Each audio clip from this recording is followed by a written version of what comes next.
YouTube. But you are the greatest hero in American history. We are 97.7 ESPN, The Zone.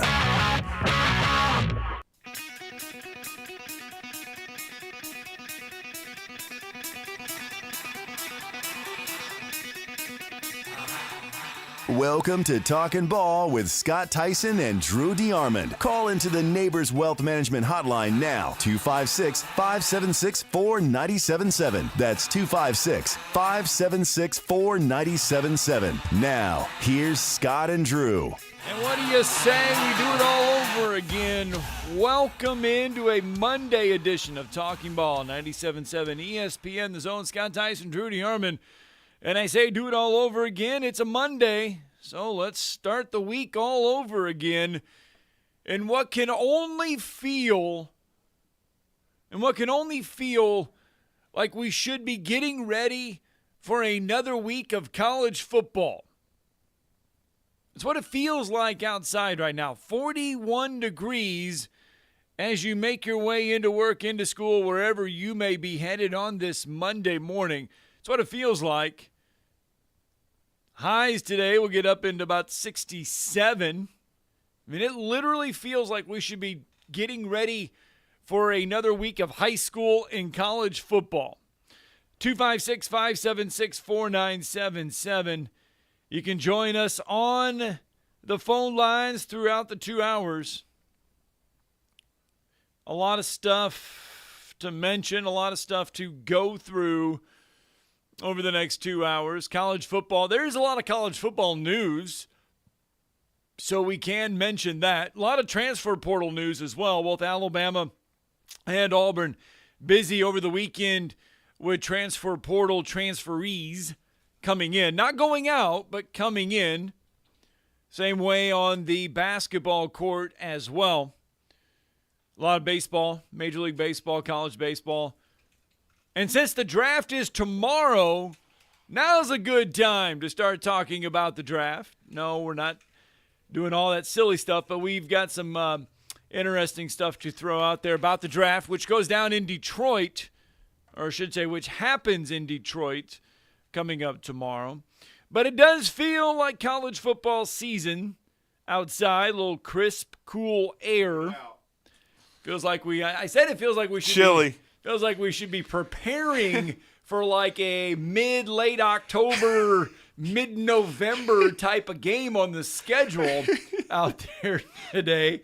That's what it feels like when I walked outside. I was or for whatever game we're doing on Friday night, just make sure you're bundled up. Yeah, that's what it feels like out there you need right one now. Of them heaters. I mean, I think we've gone straight from winter to a mid-spring to straight fall.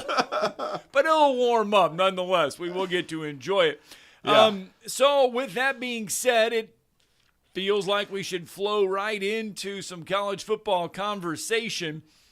And there is no doubt Will Reichert could have and probably should have won a Lou Groza kicking award for the best kicker in America. Now, he does leave college, or I should say not does leave, has left college as the all-time leading scorer in college football. So that is a big shoe to fill when you're talking about trying to replace a kicker. Alabama has done just that. While Will Reichert did not win the Lou Groza Award, there will be a Lou Groza Award winner on the roster for Alabama in the fall, as they've landed Graham Nicholson from Miami of Ohio, who, by the way, won the Lou Groza Award this past year over Will Reichert. Yeah, he became the first MAC kicker to ever do it. He made 25 kicks in a row. He was 27 for 28. Happy for him, man. And he's from Cincinnati originally. Got it down to Alabama and Ohio State, and he decided to choose the Crimson Tide. And I think that was because after, the new coaching staff and led by Kalen DeBoer took a long look at everyone in the spring, I think they decided, okay, I think we need a kicker with experience because there's really not one on the roster at all. And, when you have a kid like this who goes into the transfer portal, which it doesn't happen often, you don't really see the whoever wins the Lou Groza Award go into the portal. So, I mean, and then to top it all off, he turned down the Suckeyes who he's from Ohio, so they've bought their entire football team nearly. So I'm sure they had some NIL left for a kicker, but I mean, hey, he's. I'm sure he's been reassured by Alabama. If you come in and do your job, you're going to be the dude. And Alabama's got a really good punter coming back in James Burnip. And in the new SEC, it's going to be an even tougher and deeper league. You got to be sound in the kicking game. And so if you're Alabama going out and we even talked about this last week with portal needs. We talked about offensive line. We talked about defensive back. I did say, hey, there's an underlying deal here. They could be in the market for a kicker. And when you saw this guy go on the market, quickly Alabama rose to the top as far as, of his list. And he announced it late last night that he was committing. And I just think it's a big get for the Tide because, like I said, one of the things that nobody really talked about during the spring was replacing Will Reichert. And Will Reichert is that was Connor Talty's job, you would thought, right? Well, you thought, well, I mean, they signed him out of Illinois, and he kicked a little bit last year, but he really redshirted. And so you're thinking, okay, and I saw him a little bit in scrimmages. He looked like he had a nice leg.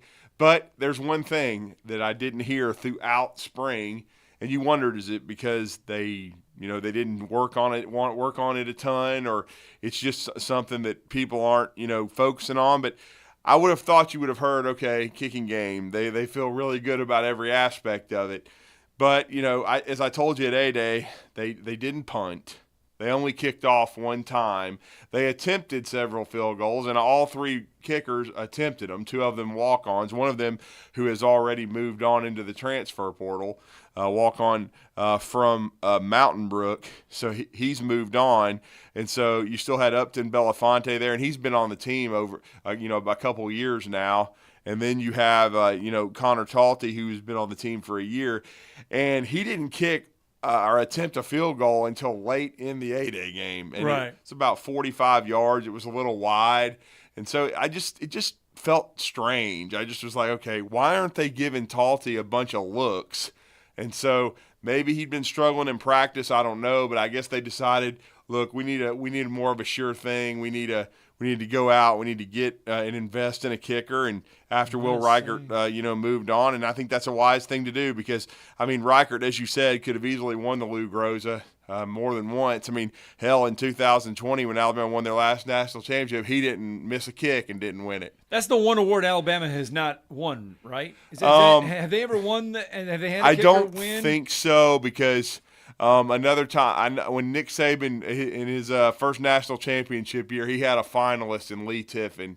Lee Tiffin, Van Tiffin's son, was one of the three finalists, and I think they gave it to the dude from UCLA, which seemed kind of like a farce to me, considering that Alabama won the national championship and Lee had statistically by far his best year, and again was one of the finalists. But I don't think they've ever won the Lou Groza Award, at least in this form. So, but again, Will Reichert, I thought had his 2020 year, which was his second year on campus, and then this past year I thought he would have had a legit shot, but he didn't win either one of them. I mean, the 20 kind of stuck in my craw because if you don't miss, how the hell do you not win it? But I mean, I don't know. I guess it's Alabama fatigue because Alabama ran over everybody that year. I'm going all the way back to '92, and Alabama did not have a winner all the way back to '92.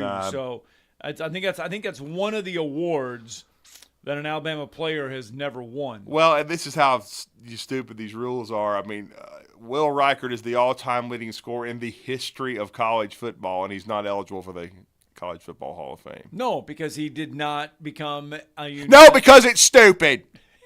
Because he didn't land on an All-American team that the College Football Hall of Fame considers to use for their credentials. So Lou, yes, he cannot be.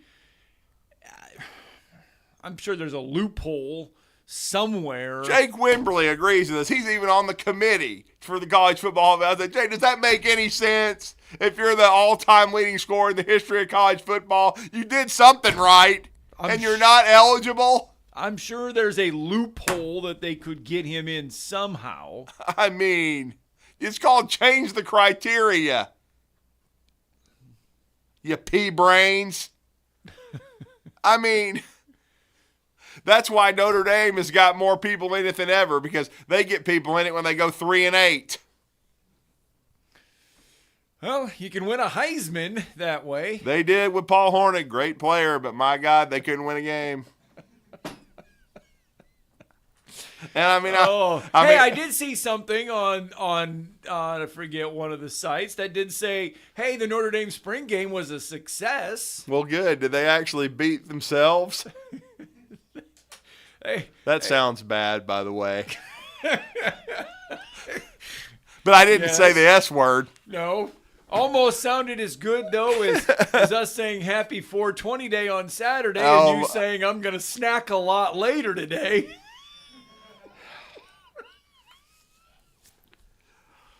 Oh. Here we go. Oh. Oh, man. Yeah, for those that don't know, we did do a Saturday show at University Kia. Great time. Great it was time. A fun time out there with Arthur. They're in the President's Club. Ninja Arthur. With them Yeezys. With his slipper-looking, boot-looking Yeezys there he had on Saturday. I mean, I'd just been watching some of Lionheart and Bloodsport. Oh, man, I thought he was going to die when you said that. Anyway, 256-576-4977. We start you off with some college football news there. That's the NBA for you. You're throwing it to yourself off the backboard, and you get hurt again. Oh. I mean, good Lord. It's the P and the Y. There's your NBA update courtesy of somebody. Yeah, whatever. Auburn, they also land somebody out of the transfer portal as well. There was coming up later this morning, we will talk both Alabama and Auburn because both of them made moves over the weekend. Coming up at the top of the hour, Brian Matthews will join us, and I'm sure we will talk more about this as well. They landed defensive lineman out of the transfer portal, Philip Blighty from Indiana. Yep. A fifth-year senior. He's got 1 year left. There was no doubt, no secret, as much as Alabama probably had some holes or wanting some needs, and the kicker really was an elevation. Auburn really needed some defensive linemen along the defensive line. They get him. LSU, Oklahoma, Oregon, Missouri, other schools that wanted his services. 6'3", 295 pounds. Yeah, Auburn's trying to beef up their defensive line. They weren't satisfied with it. When we last talked to Brian, and we also talked to Jason Caldwell last week as well, they were talking about interior guys that they needed to beef up, especially the pass rush, getting after the QB. So Philip Bleedy, from Indiana, that's a guy they had identified and brought in out of the portal. And defensive linemen aren't easy to find in the transfer portal, at least quality ones. So kudos to Auburn for bringing him in. And we already talked about Alabama getting Graham Nicholson. Now, one other guy Alabama had offered went elsewhere.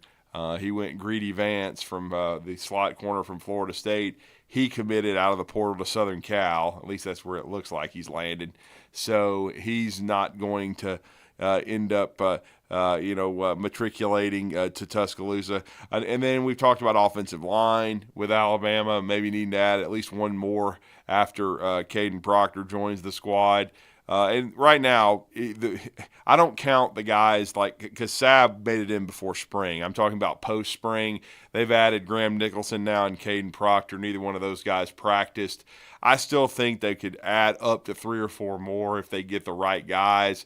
And, of course, Scott, to me, the positions to lock in on are offensive line because they've got, if you count Proctor, and then Brailsford stays, and then you get Jaden Roberts healthy. That's 13 on scholarship. So to me, they need a couple more at least, get 14, 15 guys in there to compete on scholarship, and so we'll see if they can find a couple more. And then I still say defensive back, one or two more experienced dudes. And again, I know that some people have talked about how this free-for-all in college football hasn't happened with the transfer portal, right. But I think part of it too, and I give Greg Sankey credit for this because there's a lot of tampering that goes on and stuff like that. But you can transfer within the conference in November at the end of the regular season, but you can't transfer after spring. They don't allow. You can transfer. You just got to sit out a year. Well, yeah, but what I was going to say, that's a good point. But you can't just immediately be eligible, right? And right now, dudes don't want to do the red shirt or sit out a year stuff. So they're trying to get paid and they're trying to play now. And so I think there'd be some interconference because they know that your personnel the best. You compete against each other. So I think that's why there hasn't been as much activity because there's not interconference transferring allowed after spring practice, which to me is good because, again, with all the stuff, the crap that goes on, it at least allows you to manage your roster a little bit better. And I believe the SEC is the only one that has, I think, the interconference and it's rule only for football spring. Because we have what happened. We were talking about that Saturday in basketball. Yes. Well, we got to get a break in. Right. And if it feels like it's college football weather, you got to wait. You got 124 days, 4 hours, 43 minutes, and 53 seconds. Wow, all the way down to that, huh? Yes, before we actually have a Saturday of college football. So while it feels like it, we got a long ways to go. When we come back, we'll flip the script. We will talk college basketball because there's news and notes there as well. It's Talking Ball. We've just begun on a Monday. You're listening to Talkin' Ball on 97.7 ESPN The Zone. Got a wreck working coming southbound off I-65 at Highway 67, the Point Mallard exit. That's the 334. No injury reported. We did have a report of injury on University at Providence, Maine, and they're going to start the LED lighting project on 565. They'll start at Oakwood on the westbound side. They'll work all the way back to exit 9. That'll go on all week. Dr. Sandman has the Somnodent, a safe, insurance-approved alternative for snoring and sleep apnea. Dr. Randall Sandlin, 350-CARE. Captain Nick in the Jordan Lane, Popeyes Skywatch Traffic Center. Progressive knows finding your new home was a dream come true. You wanted a Colonial with high ceilings, hardwood floors, and a peaceful neighborhood. And you found it. Now, every Saturday at 6 a.m., you get to wake to the sound of your neighbor's leaf blower. Progressive can't save you from your noisy neighbors, but we can save you money when you bundle your home and auto with us. Get a quote at Progressive.com. Progressive Casualty Insurance Company affiliates and other insurers not available in all states. At Mad Daddy's Burger Bar, we love baseball almost as much as we love serving up the best and baddest burgers around. People have called our burgers totally insane. And at Mad Daddy's, we take that as a compliment. But it's not just burgers. Up first, starters like our fried pickles, wings, or poblano frites. Second, try one of Mad Daddy's giant chopped salads. Third, our famous chef-inspired burgers with lots of different taste options. And before you head home, finish up with one of our shakes or delicious banana pudding. Mad Daddy's Burger Bar on the Parkway in Huntsville and Clift Farm in Madison. Folks, it's Truck Month and more at Woody Anderson Ford. Hey, Bobby White back again with the best selection and best deals on F-150, Explorer, Expedition, Bronco, Edge, Bronco Sport, and the all-electric Mustang Mach-E. Come on in for financing as low as 1.9% for up to 72 months on a 2023 F-150 Crew Cab, and lease payments as low as $375 a month. Put an F-150 in your driveway for $375 a month. That's a 36-month lease with $62.82 due at signing, zero security deposit, just tax tag title, and your good credit. This offer ends 4/30/24. Call 539-9441 for complete details. At Woody Anderson Ford, you can choose from nearly 30 Expeditions with financing as low as 2.9% for 72 months. And talk about freedom, never stop at a gas station again in the all-electric 23 Mach-E with financing as low as 0% for 72 months. Come see us today. It's Truck Month and more at Woody Anderson Ford. Hope to see you soon.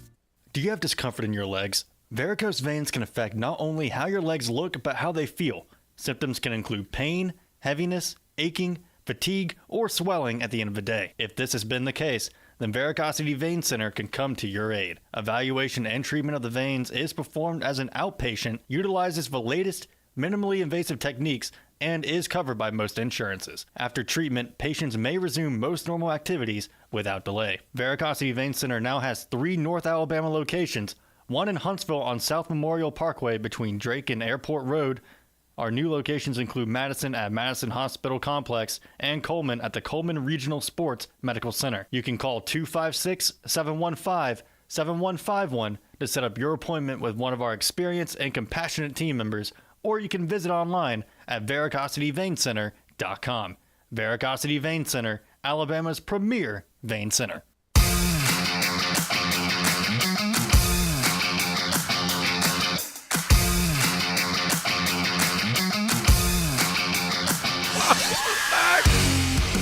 Talkin Ball 97.7 ESPN.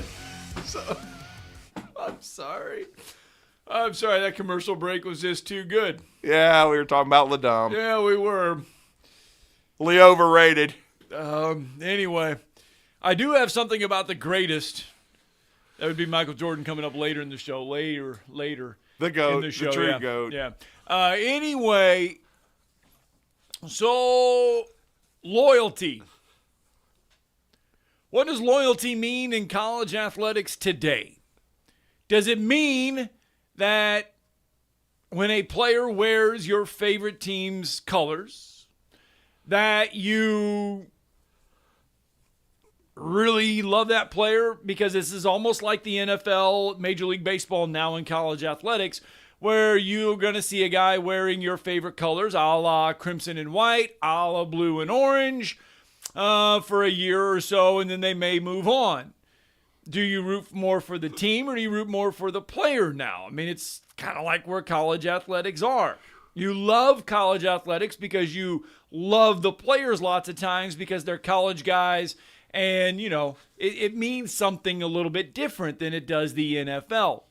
Well, now we're going to be asking that in college athletics. We're going to be asking it with Alabama and Auburn because Aiden Holloway was a McDonald's All-American.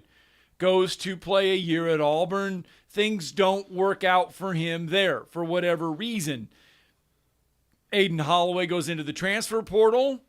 Aiden Holloway will be wearing crimson and white next year with Alabama.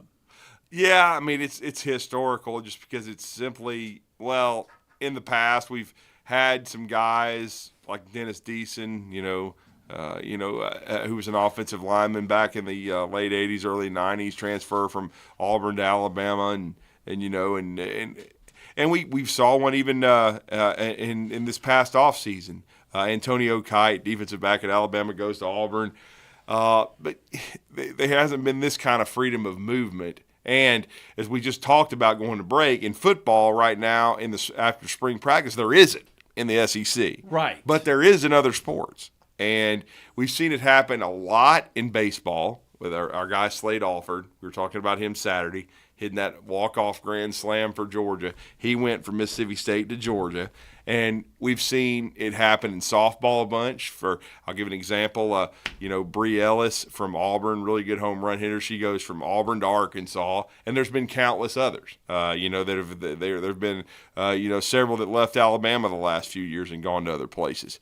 But we haven't seen it in college basketball until now, and that was what you just hinted about. Aiden Holloway, McDonald's All-American, was started the 80% plus of the games for Auburn last year, and was a stalwart in their lineup, 7 points per game, almost 3 assists. Was a big part of them winning the SEC tournament. And having a great regular season, especially the end of the regular season, and then being a dark horse national championship contender by some to start the NCAA tournament. Then they got shocked by Yale But the young man went into the transfer portal and is now going to go to Alabama. And Alabama has already done this with a McDonald's All-American guard in Javon Quinterly. They did it, 5-6 years ago when Nate Oates first got to Alabama.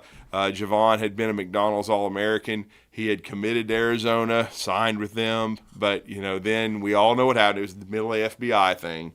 And Sean Miller ended up being dismissed out of that. And Quinterly was kind of caught up in it. Then got cleared, went to Alabama, and then didn't win his appeal to be immediately eligible. He had to sit out because this was before they had the freedom of movement that players do now. And then he spent 3 years at Alabama, won 2 SEC tournaments, a couple of SEC regular season titles. Really revitalized his career, set himself up for a big. Now you just talked about not getting attached to the players. He left for his final year for NIL to go to Memphis, and they won 20-plus games, but they didn't make the NCAA tournament. If you have to ask, that's a difficult question to ask, but to me, I guess you focus on the team because you really do. You don't know year to year if guys are coming back. Right. I mean, I will say this. As far as we know, coming up this fall and winter and for the next cycle, as far as baseball through next spring, a year from now, right, will be the end of COVID eligibility. Yeah, okay? Yeah. It looks as though we're pretty much almost done with all that. With Joe. guys possibly playing 7-8 years of college athletics. Yeah, we're going to be done with that. So it'll be back to quote unquote normal, where you can redshirt but redshirting is not going to take place very much unless it's for injury because, look, I mean, these dudes want to play. So if they don't play, they're going to transfer anyway.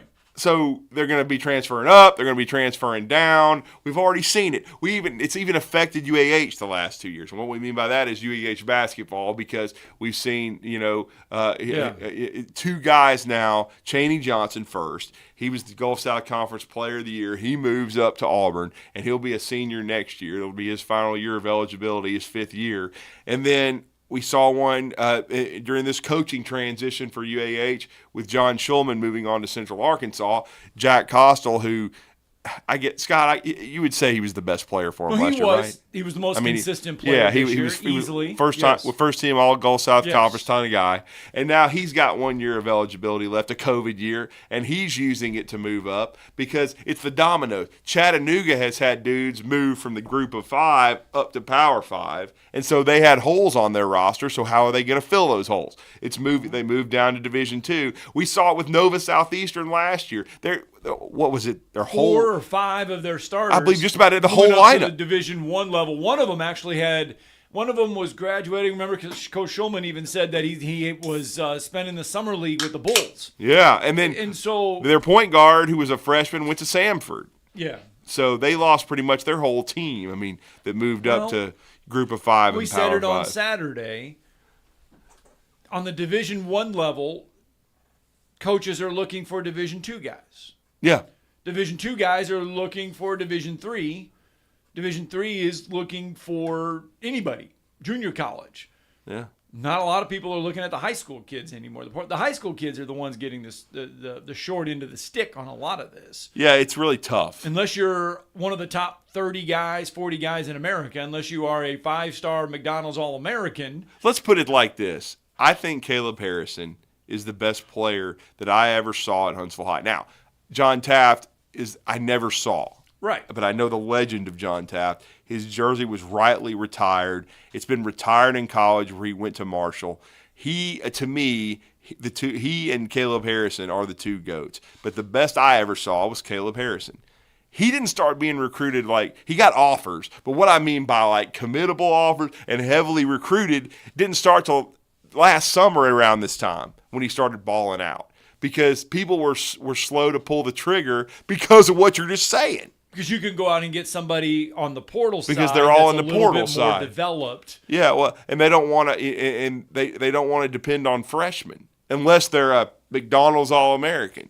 Well, yeah. And so Caleb got better though every year. He really started playing well in early June, and that's when Samford decided, okay, this is our guy. We're honing in, and we're giving him. We have been recruiting him for a long time, but we're giving him that ironclad offer, and then it was over.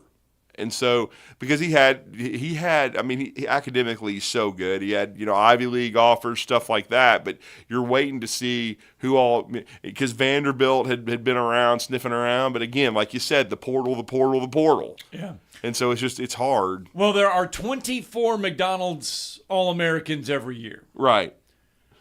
From the 2023 class of McDonald's All-Americans. Lord, I saw that. There are 9 former McDonald All-Americans in the transfer portal.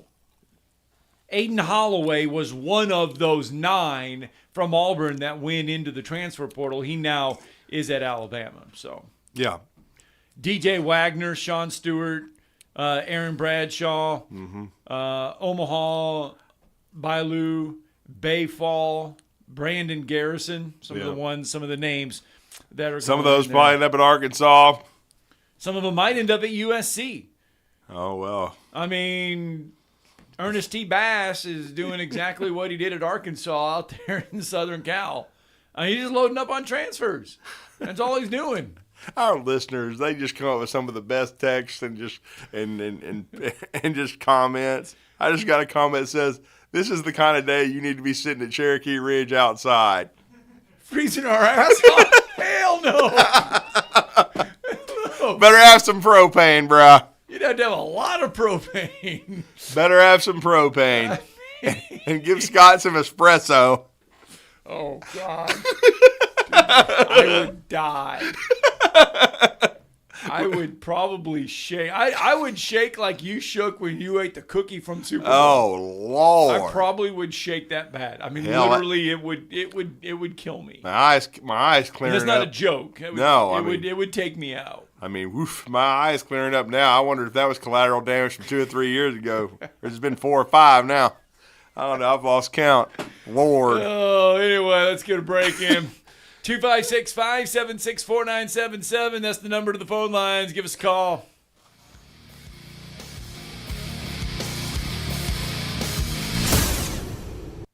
You're listening to Talkin' Ball on 97.7 ESPN, The Zone. HPD still working on a wreck on University westbound at Providence, Maine. That one did have an injury involved. Picked up one on Governors. It's southbound near Montesano Boulevard. We got one in Decatur southbound coming off I-65 at Point Mallard. Could still be a problem on that exit ramp. You get 2 pieces of hand-breaded juicy tender signature chicken and a buttermilk biscuit for $4.99 at Popeyes. University in Jordan, 72 in Jeff, North Parkway, and now South Parkway. Captain Eck in the Popeyes Skywatch Traffic Center. T-minus 3, 2, 1, Trash Panda Nation, ignite the fun, let's rock it. Your Rocket City Trash Pandas are back and better than ever. Tuesday night marks the start of another 6-game homestand at Toyota Field as your Trash Pandas take on the Tennessee Smokies. Don't miss the early start on Tuesday as first pitch has a special time of 6:05. Get your tickets for Tuesday and the entire homestand right now at tptix.com. That's tptix.com. Let's rock it. Normally, when you call a roofing company, all you hear is, you need a new roof. Not when you call Fleming Roofing and Restoration. Since 1965, the folks at Fleming have been focused on what you need, whether it's an easy repair or a full roof replacement, commercial or residential. And when it comes to storm damage, you want Fleming on your side. They know all the ins and outs of insurance claims and will guide you through the entire process. Log on FlemingHSV.com and book your free estimate today. Fleming Roofing and Restoration. We show up. Tom Luganbill here for my friends at Woody Anderson Ford. Bobby White and his team take great pride in their service department, and you can see it the moment you walk into those beautiful new service lanes. And just like a championship team, they all work together to make sure your experience is second to none, whether you drive a Ford or not. Also, check out the gold certified pre-owned inventory at Woody Anderson Ford for great deals every day. Stop by and see them at Jordan and Sparkman or at Woody Anderson of Madison on Hughes Road, or visit WoodyAndersonFord.com. I'm attorney Gary Lackey. If you've been injured and need a lawyer right now, and pick up the phone to call, one you've seen on a billboard or on TV begging for your business, do you know who you really get? I'm attorney Jennifer Lackey. You want to talk to your lawyer. You don't want to reach a call center, not in some office 100 miles away. With the Lackey Law Firm, that never happens. My clients talk to me. And me. I'm attorney Justin Lackey. We're the ones that you talk to. We're the ones that you meet with. And we're the ones who handle your personal injury case. You want to talk to me? You just call me. And we'll take care of it. You worry about getting well. We'll take care of the rest. The Lackey Law Firm. And I'll go you one better. If you can't come to us, we'll come to you. The Lackey Law Firm. The Lackey Law Family. 1-800-4RIGHTS. No representation is made that the quality of the legal services to be performed is greater than the quality of legal services performed by other lawyers. Next time you're online looking for landscaping inspiration, open Instagram and check out Southern Gent Landscaping. They can help make your yard your dream outdoor oasis. Southern Gent Landscaping can handle it all, from landscape maintenance and installation to irrigation and hardscapes, even AstroTurf. Turn your yard into a landscape you'll be proud to show off. Call Southern Gent Landscaping at 256-509-6088. 509-6088. Southern Gent Landscaping. Professional landscaping performed with satisfaction guaranteed. Welcome back. Talking Ball 97.7 ESPN The Zone. And you always love it when you get some of these bad messages on Facebook.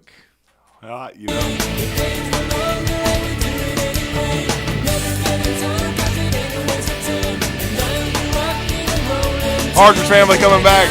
No idea. We were sent this to our Facebook page. I don't know. Hey, if y'all need some new intro music. Sound like Pepe Le Pew's owner. I mean, I couldn't Paula Rocco or Paula Rocco. Hell, I don't know how you know. say his name, but anyway. We appreciate it. I mean, he's probably not even from here. I don't know. Anyway, welcome back. Talking Ball 97.7 ESPN The Zone. Scott Tyson, Drew DeArmond. Welcome back into the show. And hopefully tomorrow we'll get with Mike Detillier. Yeah, I'm going to reach out to Mike. See, I know he's going to have a busy schedule. I'm going to try to hook up with him. It's draft week. Yeah. He has the M&D report. Gets just get his opinions on, a lot of this smoke. I still think Jaden Daniels is the best quarterback, but that's just me. Thursday it gets underway. Yeah, first round is Thursday. Second and third is Friday, and then fourth, fifth, sixth, and seventh on Saturday. So here's the question with the draft, and this Right. is really it. Remember back in 2022, yeah, the Georgia Bulldogs set the record for most selections from a single program with 15. Mm-hmm. 5 first-rounders, a pair of second, a third, fourth, 4 sixth-rounders, okay? Georgia had the record. LSU in 2020 had 14, along with Ohio State in 04. Ohio State in 16 and Alabama in 18 both had 12 players taken in the NFL draft. Yeah. The question going into the draft is, because Michigan had 18 players taken to the NFL Combine. Yeah, they got a chance to break the record. Jim Harbaugh said, hey, look, I think we have 20 guys. I think we'll have 20 guys taken in the NFL draft this year. Does Michigan break that record held by Georgia at 15? I don't know. The Cowboys seem to love Michigan players, so they might draft a few. And then now that Jim's in the league with the Los Angeles Chargers, maybe he drafts 2 or 3. I mean, they might break the all-time record. They had a great football team. Do I think they're the greatest football team I've ever seen? No, but they were the national champs. They certainly earned it on the field, man. I mean, who knows? I mean, they've got a lot. A lot of talent was on that football team, and a lot of it either transferred out. Most of it was out of eligibility. They were an old team. I mean, they were. Harbaugh had built that team, and slowly and methodically, and they had a lot of great players, and so it certainly could happen. I mean, there's no question that. I guess as you said, Georgia's got the record at 15. Georgia in 2022, that 2022 they team, might break the record, man. 15 players taken. I mean, especially with Jim Harbaugh and Jerry Jones there, that could be 6, 7, 8 of your selections right there. The way they draft Michiganders. Michiganders. Yeah. All right. Anyway, again, the draft coming up 25th through the 27th. Any names from Alabama, though, that you think? I mean, I think they've got a chance to get 4 first-rounders legitimately. Dallas Turner, I think, is a top 10 pick. I think J.C. Latham's a top 20 pick. No question about that. Pardon me. I think Terrion Arnold somewhere in that top 20, maybe top 15. And then, to me, Kool-Aid McKinstry is still a first-round pick. I know he had some injuries and some people were nitpicking him, but, I mean, he was basically a shutdown corner for 2 years. And if you're a playoff team, I've already said this, with the Bandy Man and John Abraham, that if you're a playoff team at the end of the first round, Scott, and you're drafting, 25 to 32 or whatever, then I think it would be a wise thing to invest in the corner. Because I think corner is a very valuable position because it's a passing league. You can never have enough good ones. And I know in one of the mock drafts they had Detroit taking him. And that's what. And Detroit lately, as our good friend Dan Wolverine Dan would say, I mean they've drafted a lot of Bama guys and it's worked out pretty well. Yeah. And so they're winners. They know how to change a culture. And Detroit's definitely on the short list of Super Bowl contenders. If you're Detroit and you can get a Kool-Aid McKinstry at the end of round 1. I think it's I think that would be a very, very solid move. Now, I think Chris Braswell is a guy that could go in the 2nd or the 3rd round and be a really good player, be productive. He's stayed at Alabama for 5 years. He's kind of the anti. He's a young man you got to be proud of. He was a 5-star, but had to wait until really this past year to start. He played throughout his 5 years, but to be a full-time starter was this past year, his last season. He stuck it out at Alabama, and he's going to be an NFL player. I think he'll be an NFL player for a long time. I think, but we'll see. I mean, I don't think Alabama has any other first-round types after those top 4, but I think those 4 guys right there, to me, as if you watched Alabama play football this year, they've earned that opportunity to be first-round picks. I know that Latham was a little up and down, but look, I mean, Alabama went to the college football playoff. He probably needs to drop a little weight, but I still think he can be a dominant right tackle in the NFL. I thought he had 2 really good years. I think he was probably even better as a sophomore, but still, I think he's good. He put enough good tape out there to be a first-round draft choice. And I think, and then I think that there's others like Jace McClellan. I think he'd be a really solid value pick in the 3rd or the 4th round at running back because running backs are devalued as far as wanting to pick them in the 1st round. But if you're an organization, because everybody plays 2 and 3 running backs that needs a solid guy that doesn't fumble a football, that can catch, that can block, that can do everything well, then I think Jace McClellan would be a good pick. I think Jermaine Burton, I thought he had a really good last year at Alabama. The passing game was more, boom or bust, and I don't mean that in a negative way. I just mean that the short and intermediate passing game wasn't a big part of it, but big plays were vertically down the field in Jalen Milroe's first year as a starter, and I thought Jermaine Burton provided that. I thought his final year at Alabama was much better than the year before. He made big plays, and he probably had some other opportunities where they just missed him, and so I thought he had a good enough year to establish himself as a guy that can play football in the NFL. But we'll see. I mean, I think, but I do think 4 first-rounders is probably the max for Alabama, but that would be a great legacy for Nick Saban because he has more first-round draft picks than losses, and that won't change. All right, so we got plenty of time. Draft not coming up until Thursday, so hopefully between now and then we'll get a great breakdown with Mike Detillier coming up later this week because first round will get underway on Thursday, and then, of course, you have your other rounds following Friday and Saturday. They're in Detroit as they get their chance to host this year's NFL Draft. 256-576-4977. That's the number to the phone lines if you would like to join us for the next few minutes. Coming up at the top of the hour, Brian Matthews will join us. We'll talk Auburn. Bottom of the hour at 8:30, we will talk some Alabama, as there was plenty of news for both Alabama and Auburn from over the weekend. Yeah, I mean, no question about it. It was a tough weekend on the baseball diamond for both Alabama and Auburn. Alabama did at least salvage the Saturday game. It took a lot. I mean, they were up 5-0, and they were down 8-7, and they came back and won 10-9 against the Gas House Gorillas, known as Texas A&M. Probably got the best lineup in the SEC.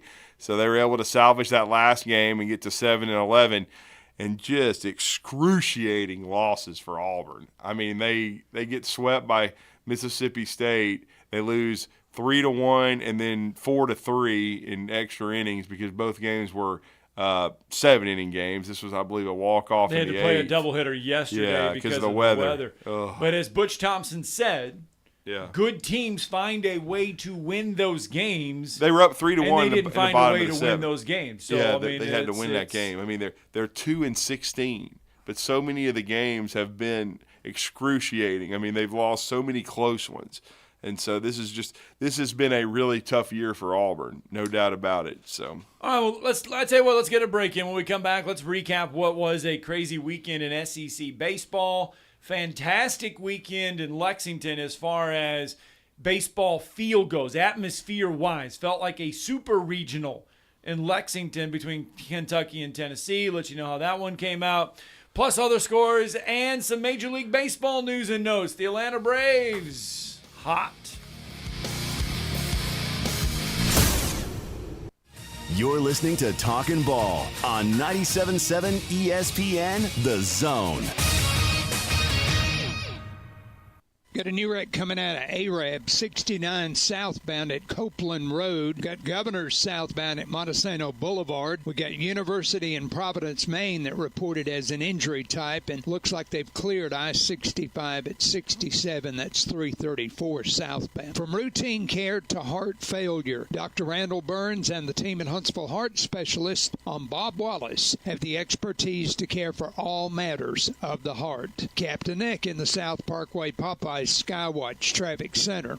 Eagle Masonry and Installation. It's right there in the name. Eagle is your one-stop shop for block, stone, or brickwork, monument signs, and outdoor kitchens and fireplaces. Eagle also offers the finest craftsmanship and insulation, including fiberglass or spray foam insulation, and of course, insulation removal. Philip Love and his team have years of experience, bringing the region the best in masonry and insulation services. For more information and a quote, visit insulatewitheagle.com or call 256-755-1556. Eagle saves you time. Eagle saves you money. Make your taste buds come alive with a visit to Huntsville's newest taste sensation, Salt Factory Pub at Mid-City, offering a creative menu featuring a variety of classic comfort foods with international influences. Salt Factory Pub is the perfect destination for everyone. Salt Factory Pub also has an unbeatable beer list of more than 50 different draft and bottled brews. Just a short walk from the Orion Amphitheater, Salt Factory Pub is the perfect spot for great food in an inviting and casual atmosphere. Find out more online at salthuntsville.com. From heirloom diamonds to contemporary jewels, Loring & Company is the place to find something truly special. Whether shopping for a diamond ring for that once-in-a-lifetime occasion or marking a milestone birthday or personal achievement with a Rolex watch, you'll find just the thing in our edit of the world's most sought-after brands, including David Yurman, Roberto Coin, Marco Bicego, and Fopay. Expect a treasure trove of the world's most unique, even breathtaking earrings, rings, necklaces, and bracelets, making choosing just one piece a challenge in itself. Loring & Company Jewelers on Airport Road. SportsMed is the official team physicians of the Rocket City Trash Pandas. And if the pros trust SportsMed, you can too. SportsMed provides every service you might need for complete orthopedic care, specializing in orthopedic surgery, sports medicine, joint replacement, spine surgery, neurosurgery, and podiatry. And they offer their own brace shop, in-house full-body MRI, physical therapy, walk-in clinic, and so much more. 4 locations and on the web at sportsmedalabama.com. This segment of Talkin' Ball is brought to you by University Kia, the #1 volume Kia dealer in the state of Alabama. Located online at universitykia.com. All right, welcome back. Talking Ball 97.7 ESPN The Zone. Happy Monday morning.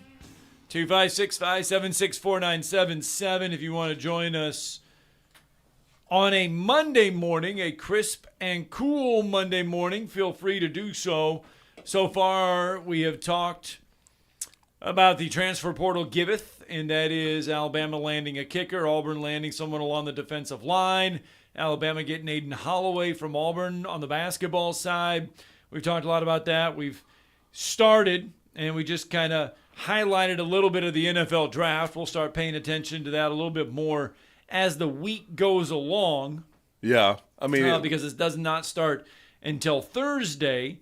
But in case you are wondering, yes, we were talking about during the break, the LSU-Auburn baseball series is in Baton Rouge on Saturday. That might be somebody's last Saturday, stand, Sunday man. series. Yeah, and then Auburn has Ole Miss after that. Yeah. So really, though, we talk about how tough of a season it has been for Auburn if they want to find their way back into the SEC race to get to Hoover. If they want to put themselves in that contention, they probably need to get a sweep against LSU and a sweep against Ole Miss. Yeah.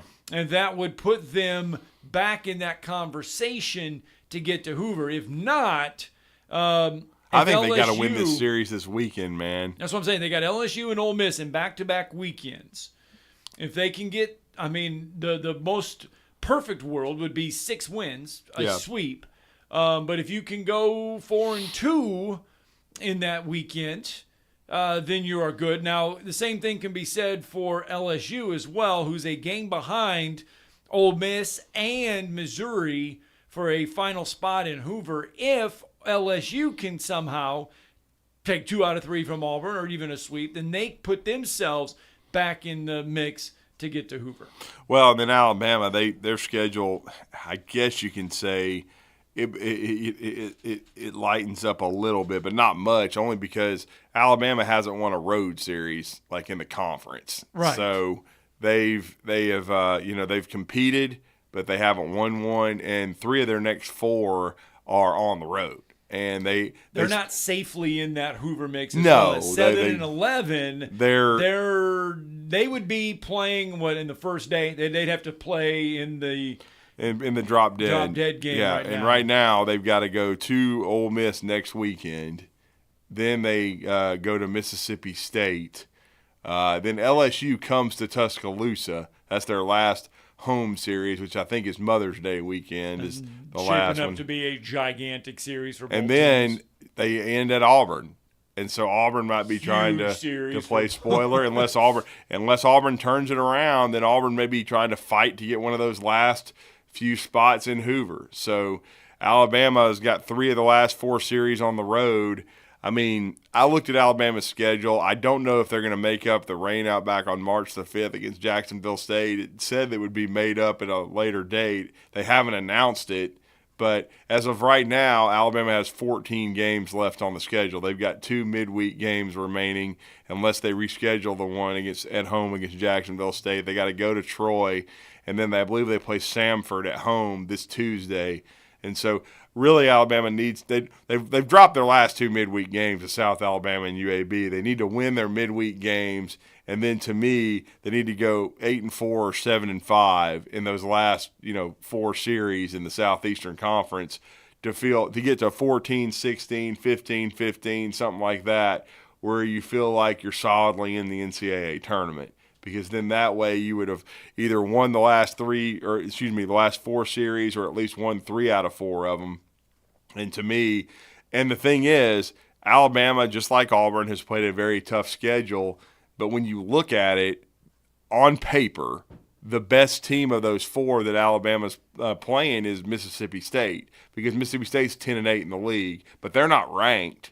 I mean, I think all 4 of those teams are still very dangerous that Alabama's playing, but they're not, quote unquote, in the top 10 to 15 in the country. And so that's kind of where you have to make hay if you're Alabama. You're not playing half the top 10 anymore. But the thing is, the bottom of the SEC is still very, very dangerous. And who would have thought, 2 months ago that LSU would be near the bottom? I certainly wouldn't have. Yeah, as much as they lost from last year's team, But they always though, reload. I certainly didn't expect Yeah. Auburn to be struggling like they are. I thought Pitching. Auburn would be, I thought Auburn would be straight in the mix for to make a regional and get to postseason and get to Hoover. I didn't think right now that they would be on the outside looking in. Pitching will do it to you. It'll let you down, or it'll keep you around. Let's go out to Don real fast on the phone lines. What's up, Don? Good morning, Don. What's up, guys? Drew, got a question about the transfer portal. All those guys that's gone in the portal for Alabama, have any of them signed with anybody yet? I was told a while back that Ryland Griffin was pretty much a done deal, either to Houston or Kansas, depending on who you want to talk to, and it has been a done deal for a while. But Not that I know of, Don. I know he got somebody forecasted him to Kansas, but that hasn't been officially announced. Sam Walters visited Ohio State and Michigan this weekend, but during both visits he said not committed. So he hasn't committed anywhere as far as I know. And then Davin Cosby's been linked to Louisville, but there has not been an announcement there. I've heard Nick Pringle could possibly end up back in his home state in South Carolina, but again, nothing has been officially announced there, and nothing from Chris Parker. So with the 5 guys that have left Alabama, Don, I don't think anyone has officially committed anywhere. Is there any chance that any of those, either Griffin or Walters would be able to come back? No. Yeah, I think Walters is visiting Michigan. Is that what you said? He visited Ohio State, then he visited Michigan. He visited yeah. in the same weekend, basically. So, no, Don, I very, very seriously doubt it. I think Alabama's moved on, and basically they're trying to finish moves their. Have indicated they've moved on. Yeah, exactly. That as Scott just said, the moves that they've made indicate that they're comfortable moving on, and they certainly have not. They wish those young men luck, but I'll give Nate Oates credit. He doesn't mess around.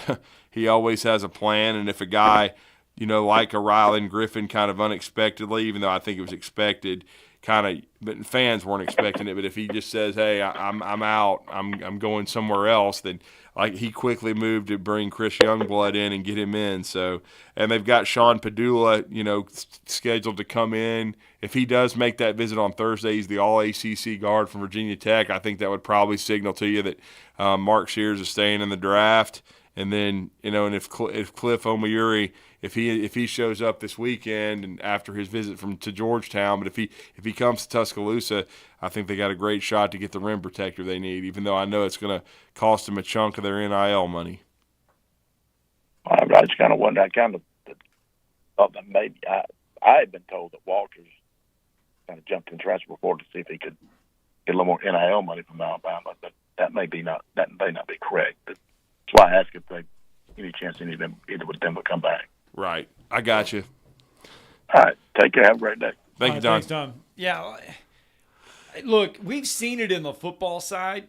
We've seen guys go into the portal on the football side, and then they come back to their school. They go in, but then they come back. Yeah. Rarely do we see that on the basketball side because the scholarships are so limited you got that 13. once you go in, these coaches are actively pursuing other guys right away.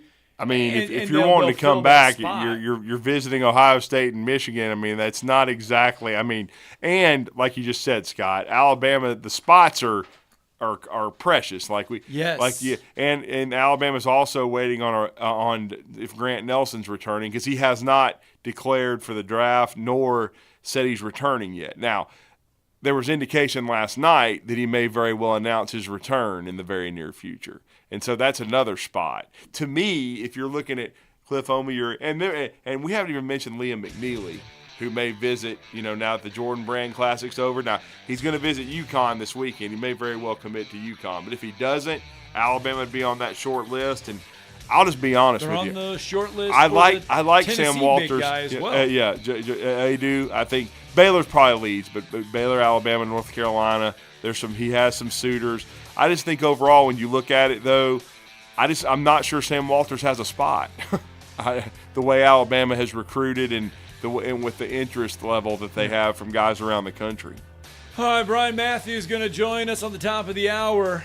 Plenty of Auburn news going around as well. We'll get his take on everything from football to baseball to basketball to everything. Brian Matthews next.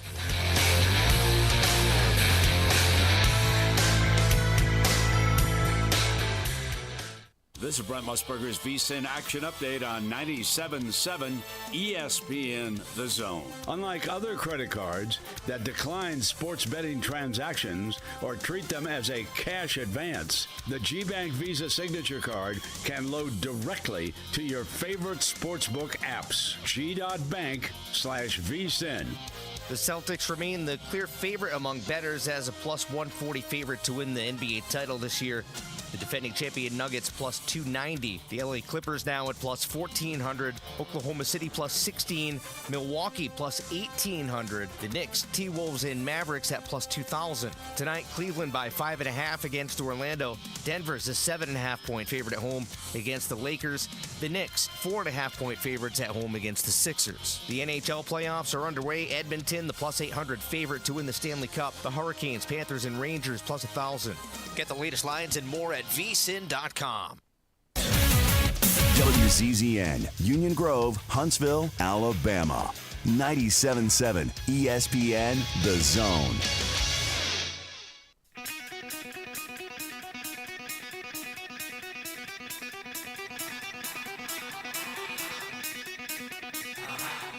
Welcome to Talkin' Ball with Scott Tyson and Drew DeArmond. Call into the Neighbors Wealth Management Hotline now, 256-576-4977. That's 256-576-4977. Now, here's Scott and Drew. All right, welcome back. Hour number 2 of Talking Ball, 97.7 ESPN The Zone. Scott Tyson, Drew DeArmond. Happy Monday morning, everyone.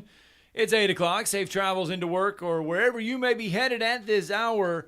We've been talking a lot about the college transfer portal, not because of guys going in and all the numbers and all that fun stuff, because some guys are coming out, and Alabama and Auburn have been the beneficiaries of getting that roster bolstered.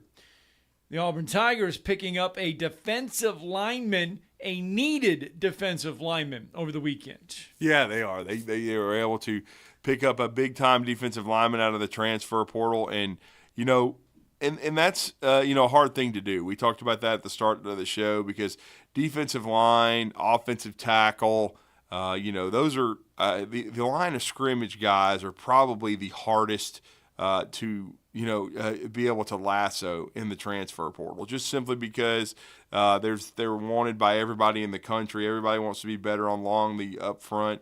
And certainly Auburn is no stranger to that. They want to be better, and they were able to secure a commitment last night. From a young man from Indiana in the Big Ten who has a chance to, in Philip Bleedy. I hope I'm saying that correctly, to be a contributor to Auburn's defensive line, because as we talked to Brian, and he's about to come on with us, Brian Matthews from Auburn Sports, part of the Rivals Network. We talked to Jason Caldwell. One of the needs for Auburn after spring practice is interior defensive line pass rushers, and they hope that they have addressed one of those concerns with their latest commitment. And we are going to talk to Brian about that and more right now. Brian, good morning.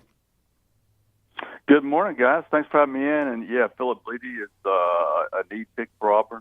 They need help on the defensive line, and he's going to, slot right into that defensive tackle position, I believe, and help out right there with depth. So that was a big pickup. And, I think Auburn in the next, 24 hours could be adding a nose guard, Isaiah Rake, who was originally at Texas A&M and then USC. Right. Should have a decision soon. And then they also need an edge player. They're really short there on numbers and experience.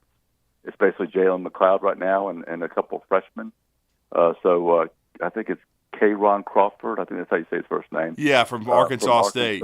Yeah. Mm-hmm. I think he is due in either came in yesterday or is due in today or Tuesday. I'm not sure of the exact visit plans, but I think Auburn's in a pretty good position to potentially land him too. So Auburn is working really hard to build up that defensive front line here to help out a little bit on that side of the ball.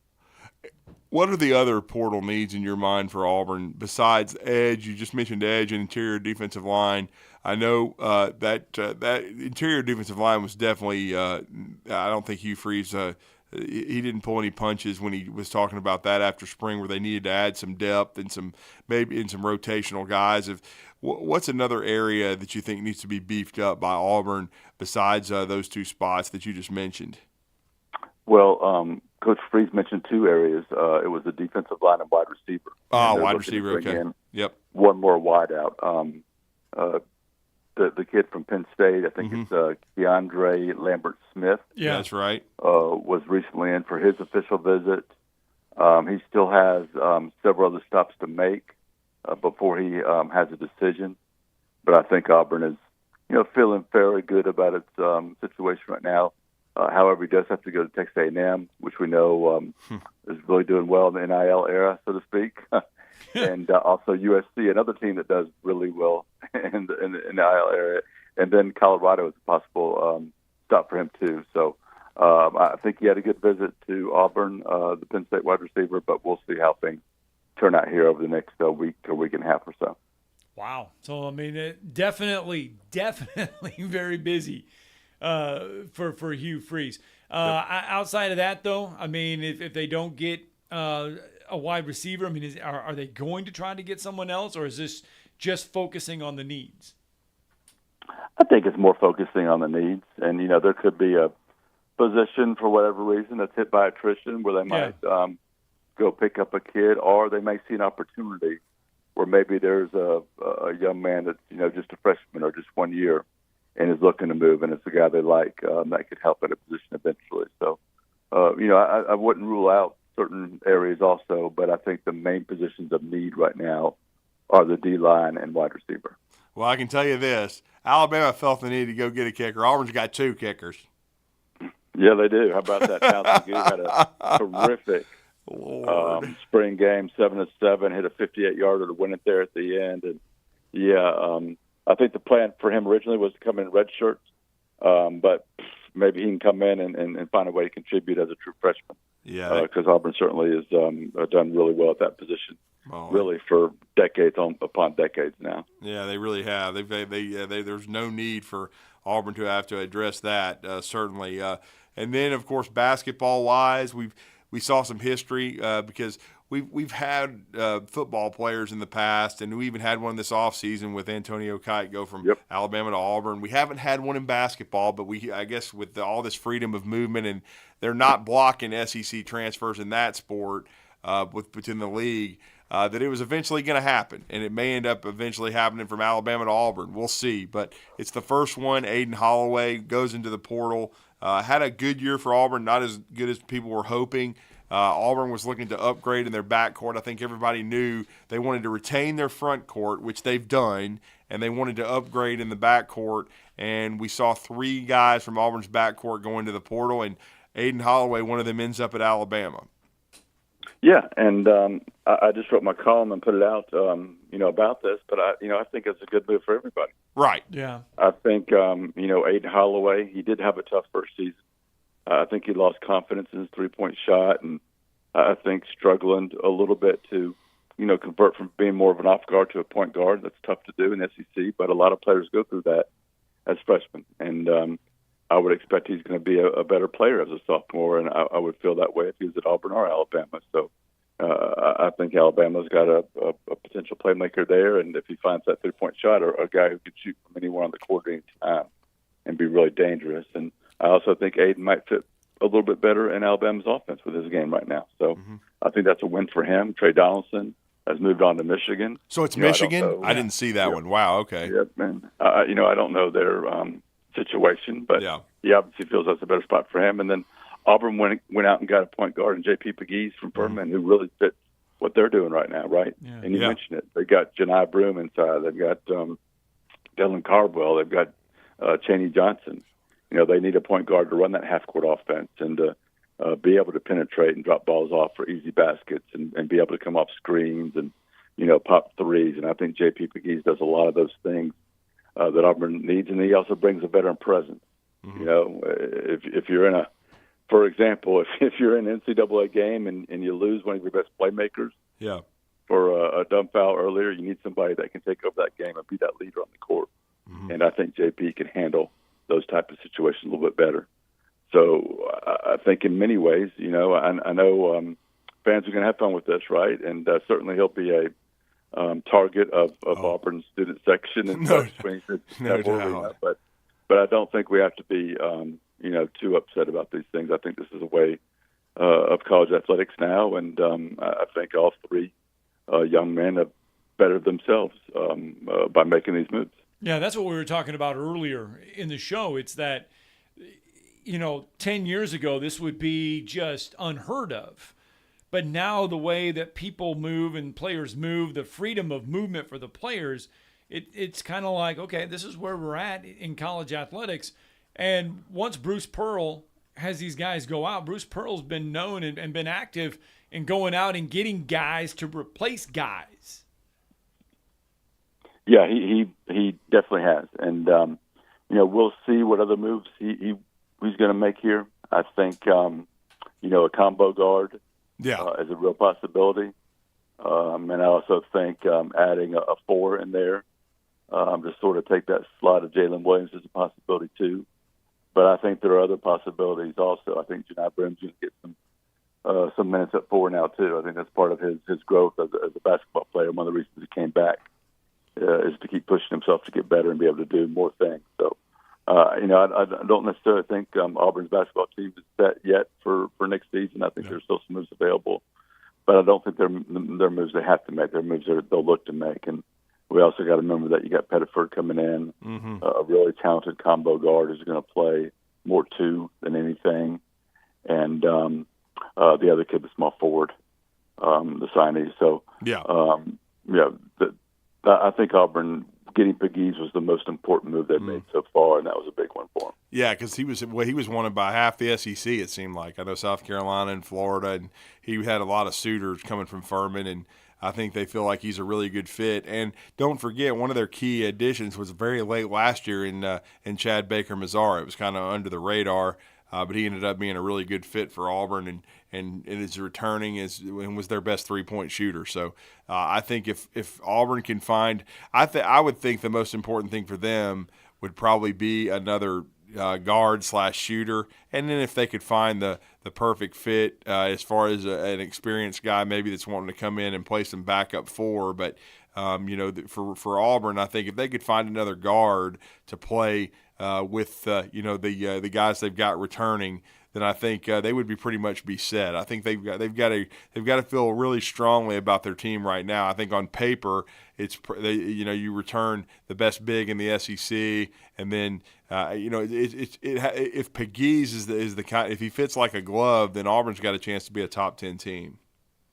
I agree, and I do feel like the thing that's been holding Auburn back the most over the last several seasons have been the guard position. Yeah, so the guard, yeah. Having an extra guard, having a guy that can be a backup point guard, can hit threes, can do some different things would be a really big addition. And if they're going to, put a priority on something, I would have maybe one more guard than they think they need, because it always seems that they come up a little bit short in that area.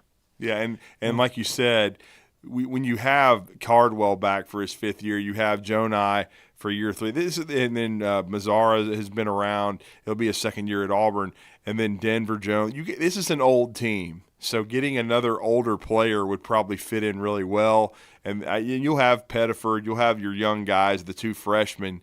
But this is a team that's going to be very, very experienced, Brian, and probably in this era of college basketball, that you're going to have a couple of young guys. But I would imagine Bruce is going to be very comfortable with his squad.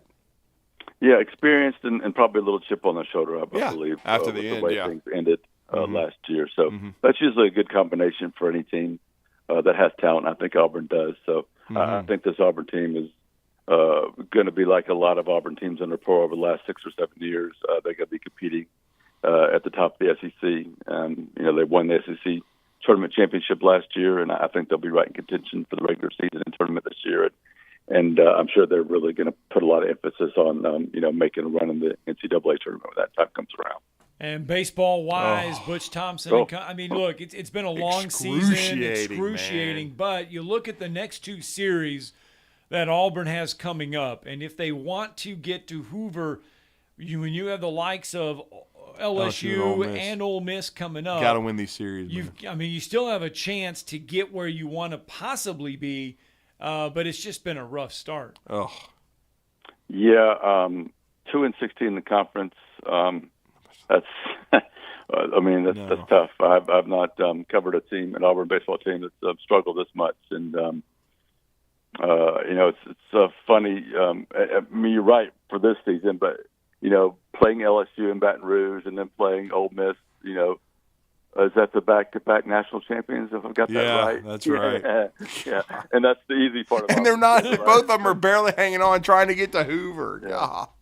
But I agree with you guys. I think the one thing that Auburn still has to play for right now, for being honest, is just to get into the SEC baseball tournament. Yeah.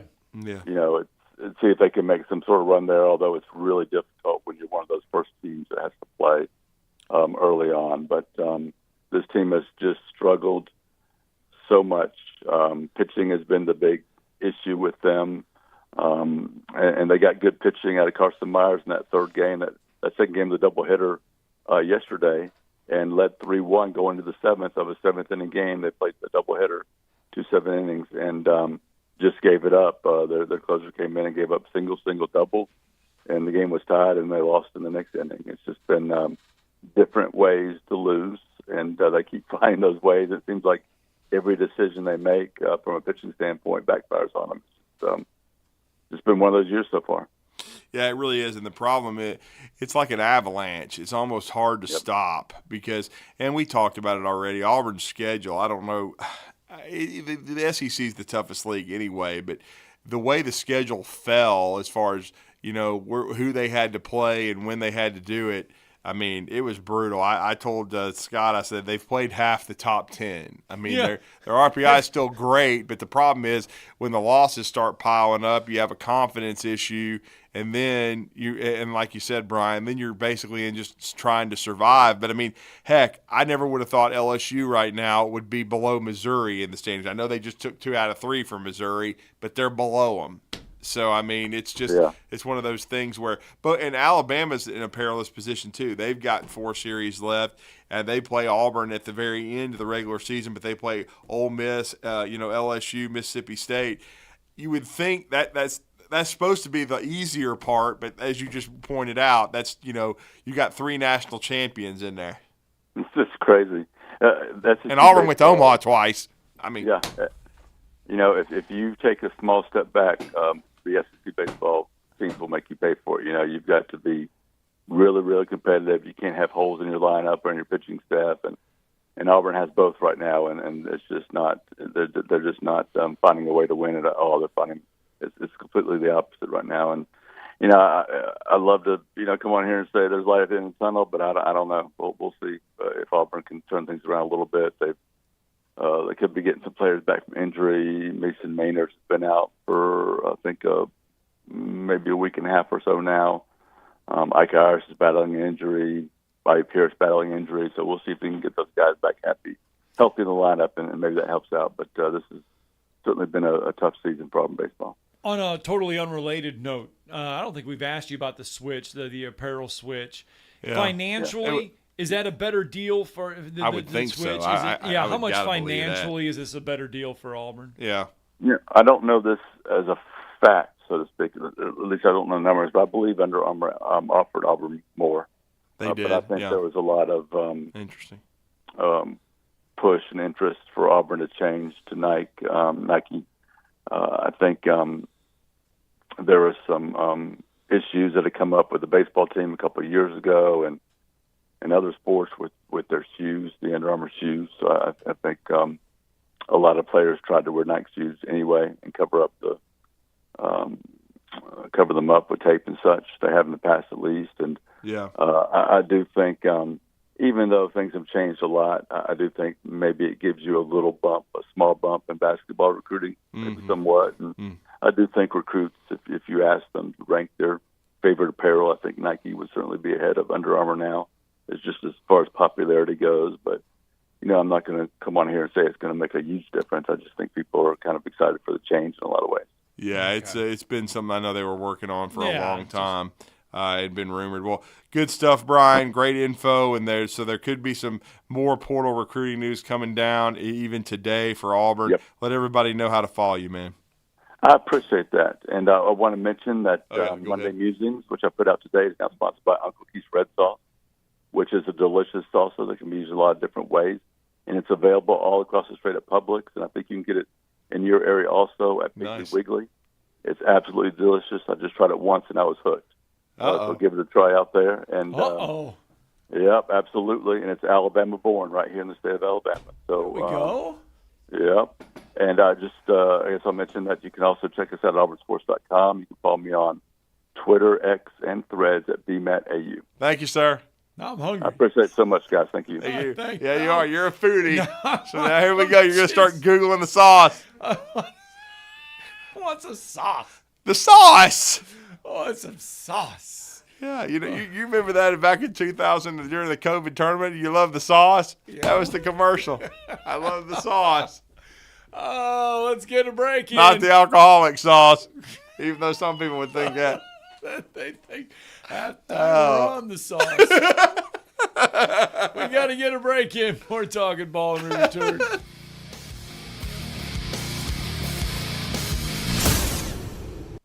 You're listening to Talkin' Ball on 97.7 ESPN The Zone.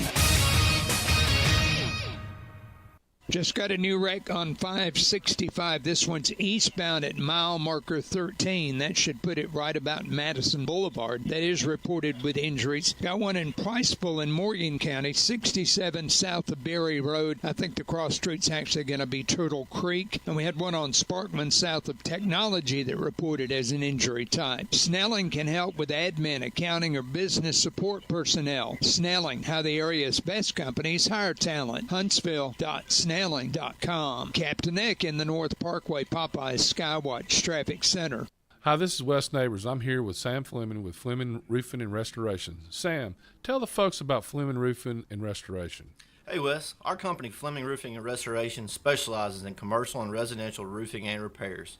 I'm a fifth-generation Huntsvillian, and our family's been doing construction business in Huntsville area since 1965. Sam, what kind of roofs does Fleming Roofing and Restoration do? Our guys are skilled enough. We can come out and address any kind of leaks or issues you might have on your commercial, on your metal roofing, on your shingles. We can do anything, and we can offer you a solution to repair it or we can replace it. Well, you guys also do insurance restoration. Our staff has 10-plus years of experience as insurance adjusters, and we really do know the inside and out of the claims process at Fleming Roofing and Restoration. Check out Fleming Roofing and Restoration online at FlemingHSV.com, or you can call or text them at 256-651-9440.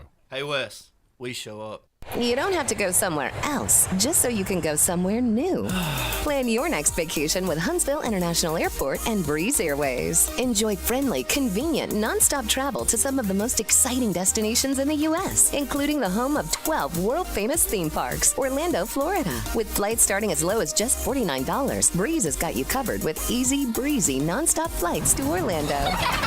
Make all their dreams come true. Book nonstop to Orlando now at flybreeze.com. At Bad Daddy's Burger Bar, we love baseball almost as much as we love serving up the best and baddest burgers around. People have called our burgers totally insane. And at Bad Daddy's, we take that as a compliment. But it's not just burgers. Up first, starters like our fried pickles, wings, or poblano frites. Second, try one of Bad Daddy's giant chopped salads. Third, our famous chef-inspired burgers with lots of different taste options. And before you head home, finish up with one of our shakes or delicious banana pudding. Bad Daddy's Burger Bar on the Parkway in Huntsville and Clift Farm in Madison. At Bryant Bank, we recognize your time is valuable, and easy, secure access to your finances is essential. That's why we provide the financial tools you need to manage your money on the go and make life a bit easier. At Bryant Bank, we're here to help with instant debit cards, Apple Pay, person-to-person payments, and more. Bryant bankers want to show you how beneficial our digital banking services can be. Learn more at bryantbank.com. Bryant Bank. Live legendary. Member FDIC. Not looking or feeling your best? No energy for the things you like to do? Ready to look and feel younger? Make your appointment at Advanced Life Clinic, one of the region's foremost destinations for patients interested in looking and feeling their best. Specializing in advanced laser treatments and weight loss, male and female rejuvenation to offset the effects of aging, and more. See how Advanced Life Clinic can help you enjoy your life again. Call 256-882-6555 or log on advancedlifeclinic.com. Hey folks, this is Arthur Seaton, managing partner at University Kia, proudly saying Roll Tide and War Eagle.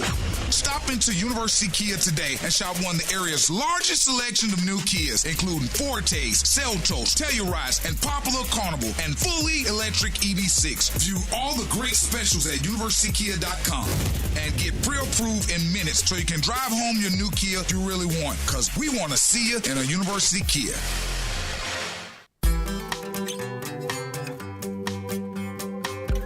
Korean fried chicken. Interesting. Yeah. Oh, Lord, let me get another text in. Saying if we were at Cherokee Ridge right now, we'd need the sauce to stay warm. Oh, Lord. Yes, we would.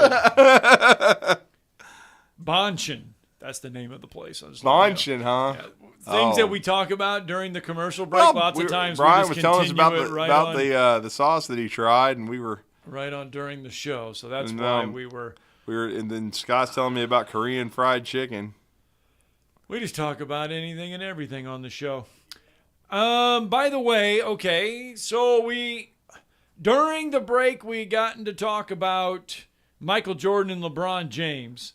Here is something that LeBron James will probably never get to see. Here comes Gregson. Part of. Energy's on the bottom. It's deteriorating on the top. Now, does Keselowski, is he wingman to McDowell, or does he have a chance to win this race? Off turn 4 for the final time. Comes a run by Brad. There he goes to make his move. He's going to switch back over. Oh, the block, and around goes the 34. And Reddick steals one. That was almost exactly how Brad won this race, his first race. Huge wreck here, guys. Reddick. So Reddick wins down there in Talladega on Sunday. Okay, great. Might be thinking, great race, great way to end it, right, for Tyler Reddick? Well, he was driving the Jordan brand number 45 car for the 23XI racing team. And Michael Jordan, obviously, is a part owner of that team. Michael Jordan has watched Bubba Wallace, and it's a joint venture with he and Denny Hamlin. And he has watched Bubba Wallace, he has watched Kurt Busch win races, but never in person. Michael Jordan was at Talladega on Saturday and got to watch Tyler Reddick in person. For the very first time did Michael Jordan see one of his cars cross the checkers and into victory lane. Well, he also took a picture with Jalen Milroe that's making the rounds as far as... Yeah, he took a lot of pictures. Yeah, he did. On Saturday. Yeah, unlike LeDum. I mean, we're talking about the actual GOAT, the greatest of all time. See, I told you we could work Michael Jordan into the show. Not somebody that claims he's the greatest of all time like LeDum. So, you had some conversations this weekend. He's getting his ass whooped, man. They ain't getting past Denver. They going home. You can just forget that. Oh, but Michael Jordan is only the greatest winner of all time. Yeah, uh-huh. Mm-hmm. Jeez Louise. He would piss down LeBron's throat. It wouldn't even be a challenge. Oh, anyway. So there you go. So. There were a lot of people that were excited. I mean, Michael Jordan in person at a NASCAR race. Oh, that'd be really cool. I mean, and I knew that Michael had gotten involved in NASCAR, and certainly it's great to see one of his drivers win. And he told his manager on the way to the car, though, that they were going to get wasted, very wasted, on the plane going home. Oh, Lord.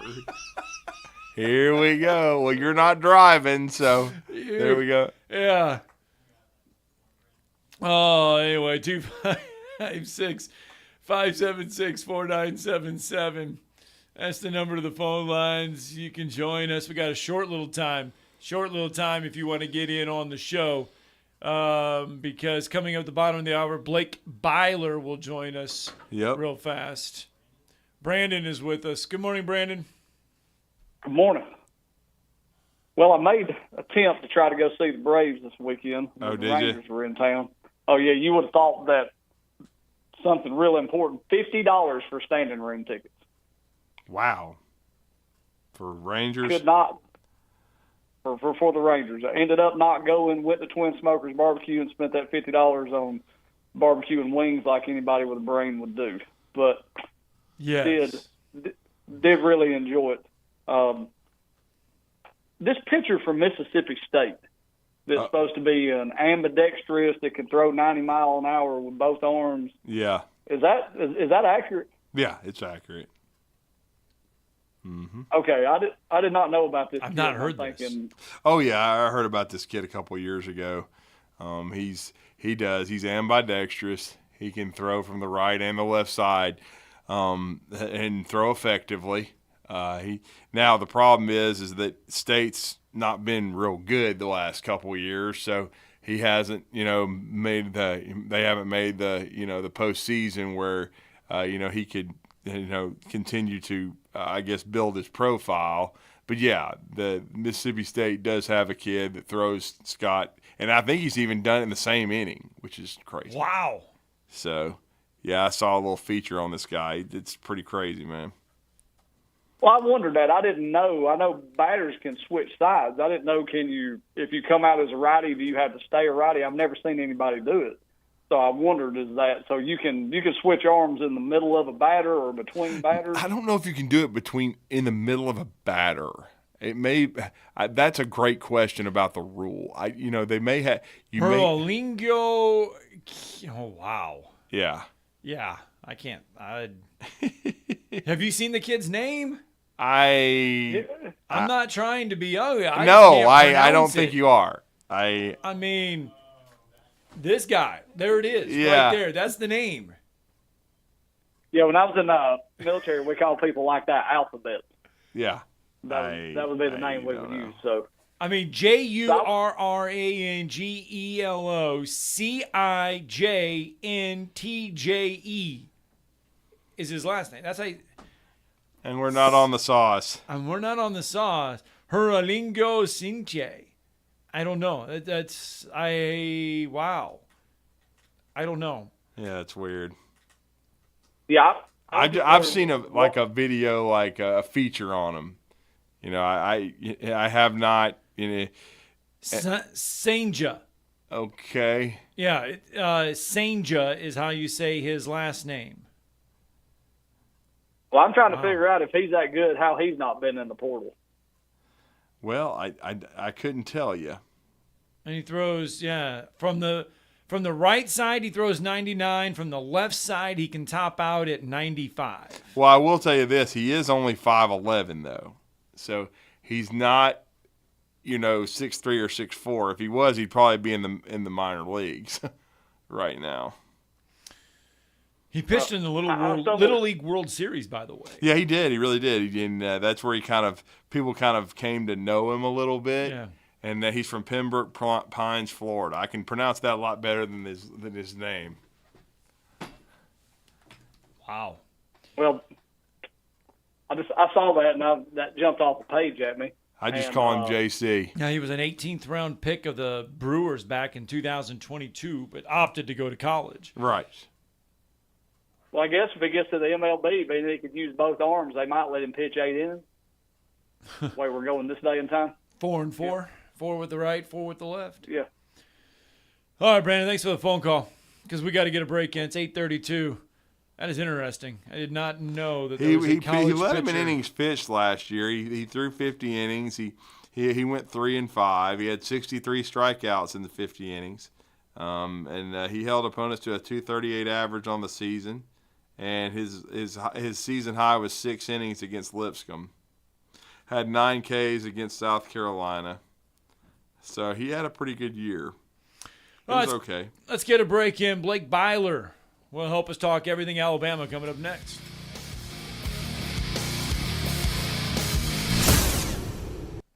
You're listening to Talkin' Ball on 97.7 ESPN, The Zone. Got a wreck on 565. This one's eastbound, right about the point where the ramp from Madison Boulevard comes back into eastbound, just before Research Park. Traffic's moving, but it's moving very slow. County Line and Mill Roads reported with injuries. Got one in Priceville in Morgan County, 67 south of Berry Road, and Sparkman south of Technology may still be trying to clear. No hose, no mask. You can ask Dr. Sandman, that's Dr. Sandlin, for the medically proven benefits of the Somnodent for sleep apnea and for snoring. Dr. Sandlin, 350-CARE. Captain Egg in the North Parkway, Popeyes Skywatch Traffic Center. By texting 64,000, you agree to receive recurring automated marketing messages from Babbel. Message and data rates may apply. No purchase required. Terms apply. Available at babbel.com/TNC. I want to learn how to cook, but I keep ordering takeout. Accomplishing goals is hard, but when your goal is to learn a new language, Babbel makes it easy. In just 15 minutes a day, Babbel will help you start having conversations in as little as 3 weeks. So when someone asks, "How's your French going?" you can say, Babbel facilite grandement l'apprentissage d'une nouvelle langue. Now try Babbel free. Just text radio to 64,000. Text radio to 64,000. Specializing in simple and affordable rentals, McCurry Van and Car Rental can make sure you have just the right vehicle for your next family vacation, weekend getaway, or if you just need transportation while your vehicle is being repaired. McCurry carries Ford Transit vans and Mercedes Sprinter vans, trucks and work vans, and more. And they offer discounted rental rates for long-term rentals. Now with 4 locations: Athens, Muscle Shoals, Coleman, and Huntsville. Log on McCurryRentals.com to make your reservation now. That's McCurryRentals.com. Are you tired of power outages disrupting your life? It's time for a Generac standby generator from Current Electrical. Storms may rage outside, but inside your family's powered up. So why choose Current Electrical for your generator needs? 1, we offer a wide range of models to suit every budgeted energy requirement. 2, our project managers handle every step of the process: power, gas, permitting, and inspections. 3, our certified technicians install your generator with precision, ensuring peace of mind. Don't wait for the next blackout. Call 256-880-1880 or visit us online at GenSuperstore.com.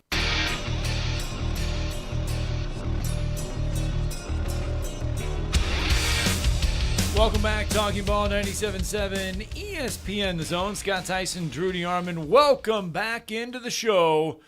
And, of course, top of the show, we started off, we said the weather feels like college football, so we're going to start with college football, and that's where we're going to pick the conversation up right back here because, again, the weather feels like fall, and Alabama finding themselves a Lou Groza Award winner in the transfer portal this weekend.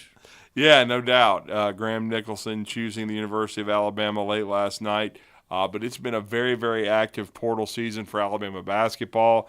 As Don, who called in and pointed out and asked us, none of those guys have, found a home yet. Now, we've seen, we just had Brian Matthews tell us Trey Donaldson, Michigan. We knew K.D. Johnson to George Mason, so some of these guys. And now Aiden Holloway makes history going from Auburn to Alabama. So those guys that have departed Auburn have found places to land, and this is going to make this rivalry even spicier, and we're going to talk about that and more with our next guest. He does a great job for Bama Central, part of Fan Nation, covering Alabama basketball and football, and that's Blake Botter. Blake, good morning. Morning, Drew. How you doing? Doing well, man. You're Scott and Drew here. You followed this team, all over the country this year, that this Alabama basketball program that made history and went to the Final Four. We've already seen a lot of roster turnover. We had, a caller call in and ask us about if any of these guys would potentially return. It doesn't look that way to me, but I know you followed this very closely. We've been kind of following the visits of the guys that have departed and then following the additions, and it's been a very interesting roster build so far for Nate Oates. Yeah, it has. I don't think I really foresee any of the guys that left being on the table to return. I think if they left, they've left for a reason, whether that be playing time, whether that be NIL, whatever the case may be. I think, though, that Nate Oates has done a really good job replacing the guys that he's lost with some of these transfer portal additions. Obviously, when you look at the guys that have exited, Rylan Griffin really stands out as the one that would probably hurt the most. I mean, he started every game that he was available for this past season, took a big jump from his freshman to his sophomore year, averaged 11 points a game, was probably Alabama's best on-ball defender, really good shooter. So he exits, and you kind of have a hole there in the starting lineup, but then you look at some of the guys that he's brought in. I look at Houston Millette, the guard from Pepperdine, 6'5", and also Chris Youngblood, the South Florida transfer, was the co-American Athletic Conference Player of the Year. Both of those guys kind of have very similar skill sets to what Rylan Griffin does in terms of they're both 40% three-point shooters, actually both shot a few ticks over what Griffin shot last year. And they both have good length. They're both around 6'4", 6'5". I think Rylan was 6'6". And so both of those guys are going to be able to kind of slot into that 2-3 spot in the Alabama lineup. And they'll be able to, I think, replace somewhat the production that Griffin kind of left with him exiting. And I know there have been crystal balls of him going to Kansas would really help load their portal class up. They've already had a great portal class. With Nick Pringle exiting, I know Alabama's still targeting a center, but it looks so far that Nate Oates has done a good job kind of counteracting the guys that he's lost so far in the portal and filling those holes. That's the thing with college basketball these days. We were talking about it in the show. I mean, we used to get attached to guys because you knew they were going to be there 3-4 years. Now, that's not the case in college basketball because if you lose a guy through the portal, and Nate Oates has been very good at doing this, you go out and find a guy similar or better to the one that you just lost. Yeah, absolutely. It's hard to get, if you're a fan, you can't really get attached to guys as freshmen we were saying that, and hope that they end up becoming a star as a senior or even a junior. You kind of have to treat it year by year, almost like you do in pro sports when you have guys with contracts and free agency and everything like that. So if you bring in a top 50 4-star freshman, you can hope that he gets some playing time and wants to stick around and continue to develop at whatever program he's at. But the reality is, if he doesn't play a ton his first year, there's a pretty decent chance he hits the portal and goes somewhere else. But whenever that happens, Nate Oates specifically, I think, has been really great about this. He goes out and gets really old veterans. He gets juniors and seniors out of the portal. And so maybe if you're an Alabama fan, you don't have as much time with these guys as you would if you brought in freshmen and developed them up through their junior and senior year. But the guys Nate Oates is bringing in, they're ready to contribute immediately. The portal class last year had Grant Nelson, Aaron Estrada, and Latrell Wrightsell, who were all seniors. And obviously Nelson and Wrightsell have eligibility left, and Estrada's out of eligibility, but those guys are seniors. This year's class, Houston Millette's a senior, Chris Youngblood's a senior. So Oates goes out and instead of going after guys who are freshmen and might not be able to play, he's still bringing in talented freshmen. But instead of kind of building the roster around freshmen and guys who are inexperienced, he's going out and getting guys that have played 3-4 years. So, yeah, like you said, definitely harder to get attached to some of these players, especially knowing that they could bounce and head in a different direction.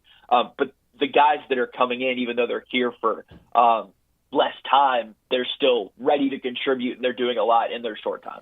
And what do we read into, and I know you pointed this out with Aiden Holloway, that you didn't expect that to affect Mark Sears, but and we've seen reports, and it's not confirmed that he's going to make it to campus, but if Sean Padula of Virginia Tech visits this Thursday, is that a sign that potentially Mark Sears is staying in the draft?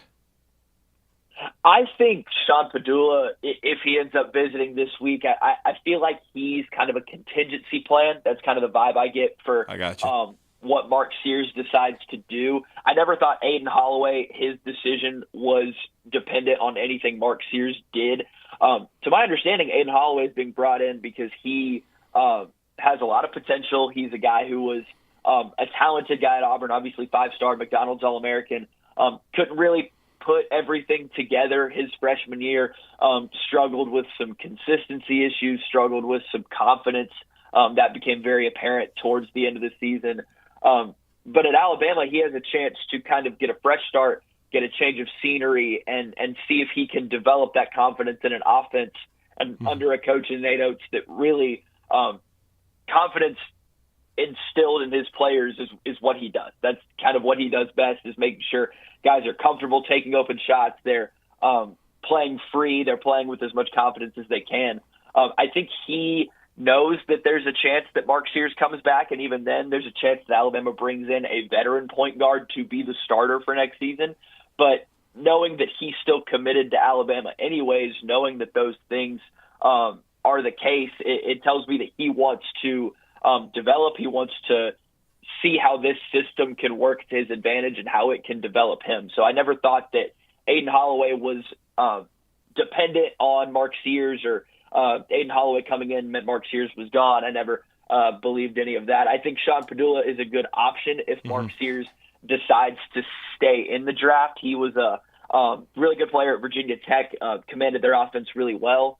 So I think it's smart for Alabama to be recruiting point guards as if Mark Sears is going to be gone, because the last thing you want is to kind of have a Charles Bediako situation like you had last year, where Mark stays in the draft late in the process, late May, and by then there are no point guards available because you haven't talked to anybody and everybody's already gone elsewhere. So I think it's smart that Alabama is talking to other point guards, but I do think it's not going to be you can get Sears back and you can get a guy like Sean Padula or another point guard out there in the portal. I think Alabama's just doing its due diligence to talk to other guys with the possibility that Sears does stay in the draft.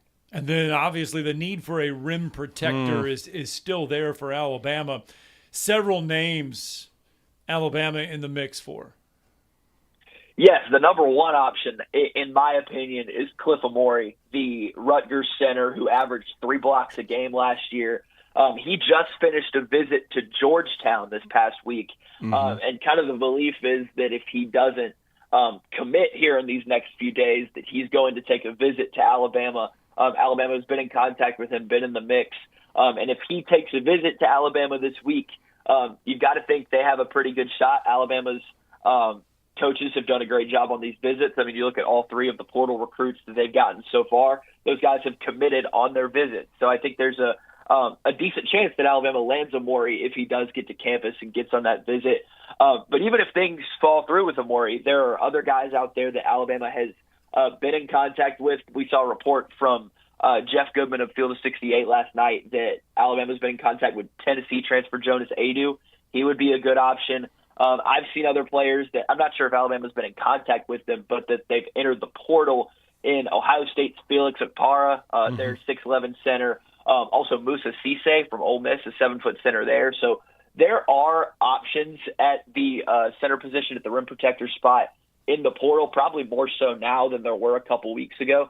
So it's not necessarily Cliff Amore or bust, but he would be kind of a perfect addition to what Alabama tries to do defensively. He's kind of the missing piece that Alabama had this last season with Charles Bediako leaving, kind of leaving that hole at rim protector. Amore would fill that in perfectly, and he's got the athleticism to be a rim runner, to be a guy that can finish lobs, do all the things that Nate Oates wants a big to do in his offense, and also being one of the best rim protectors in the country. It would give Alabama a huge boost on the defensive end and just in their lineup as a whole. And we're talking to Blake Byler, Bama Central. And, Blake, there hasn't been a ton of buzz about the replacement of Austin Claunch because Nate Oates does have an opening on his staff. They've been so much recruiting going on, trying to retain your roster, trying to make those additions you were just speaking on. But there was a report yesterday, and I had seen it, or not. I had it really. Someone mentioned it to me, and now someone has sent it to me. Apparently, he has Nate Oates has interviewed lead Wisconsin assistant Joe Krabenhoft, and I was told that Krabenhoft is famous for Juwan Howard swinging at him. So in the melee after that game, so as I jokingly said, then he obviously can coach if Juwan Howard's swinging at him. But that's the first name I've kind of heard linked to Alabama as far as a potential addition to the staff. Yeah, I don't know a ton about him or really a ton about who specifically Nate Oates is going after to fill that spot. Not a lot, yep. But as far as logic kind of tells me I feel like Oates is going to go after a guy who's more of an X and O's heavy defensive kind of coach, knowing that in the last staff, not this past year, but the previous rendition that had Charlie Henry, Brian Hodgson, and Antoine Petway as the assistants, Charlie Henry was kind of the X's and O's defensive specialist on that staff. And then going into this past season, we all know Alabama struggled defensively a lot at times during the season, and they switched up the roles throughout the season on who was coaching offense, who was coaching defense. At the start of the year, Ryan Pannone was coaching offense, but he was coaching defense. He ended up switching to offense because he's more of an offensive mind. Nate Oates took over the defense towards the second half of the season. So I'm sure Nate's going to search for a defensive coach to kind of take over those responsibilities, and so he can be kind of more of the head man. But that's what I expect out of that coaching search. But kind of like you said, we haven't seen a whole lot or heard a whole lot about the coaching search. The good news is that they still have their lead recruiter and Preston Murphy, as well as Ryan Pannone and Nate Oates there to kind of offset the losses, and they're able to still recruit, unlike last year when Nate Oates needed to fill his staff before he was really able to recruit guys out of the portal. Yeah, and now this is how big of a deal Alabama basketball's become. We're at the end of this interview, and we're going to ask you one football question, I guess. Yeah. But we've talked about it on the show earlier. But Alabama adding the Lou Groza Award winner, it really wasn't talked about a bunch in the spring about the need for a kicker, but it looks as though that like Kalen DeBoer and his staff decided that was an area of need for Alabama as they act quickly here.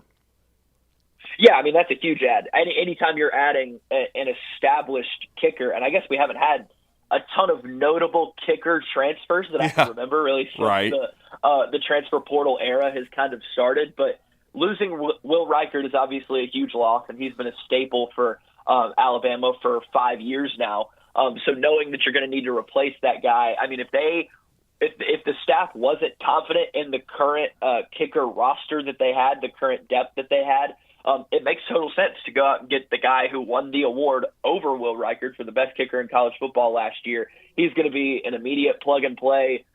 He obviously is already one of the best kickers in the country and will probably continue to be so.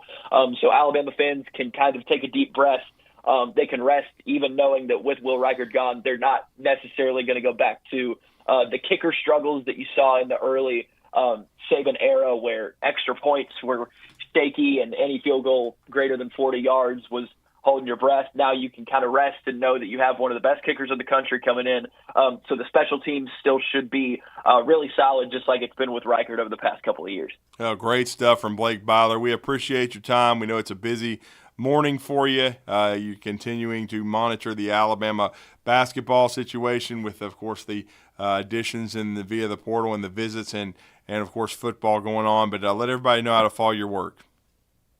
Yeah, you can find all my work on BamaCentral.com, all my articles, everything like that. You can find me on Twitter at BlakeByler45, and you'll have all my coverage of Alabama football, Alabama basketball. Everything's posted on there. Thank you, man. Thanks, Blake. Thanks, guys. All right, let's get that break in. Going to wrap it all up next.